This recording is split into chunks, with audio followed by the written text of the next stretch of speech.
ভাই ভাই ভাই শোন, এরা বলে কোকা কোলা ইসরায়েলি প্রোডাক্ট না। আমার কথা শোন, এটা কি দেশি প্রোডাক্ট?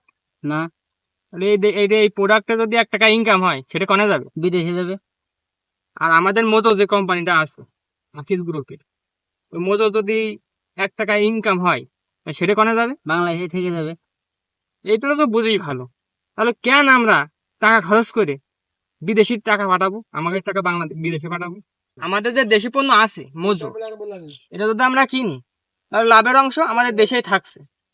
আর তার সাথে 1 টাকা ফিলিস্তিনিরা পাচ্ছে, মানে একটা বোতল কিনলি 1 টাকা ফিলিস্তিনিরা পাচ্ছে, এটাতে সাহায্য করা হচ্ছে। আর যদি বিদেশি পণ্য কিনি তাহলে লাভের অংশ কনে যাচ্ছে? বিদেশে। বিদেশে চলে যাচ্ছে। তাহলে আমরা কোনো জিনিস বিদেশি পণ্য কিনবো না, সব দেশি পণ্য কেনার চেষ্টা করব। ঠিক আছে? তাহলে আমরা এখন কি কিনবো?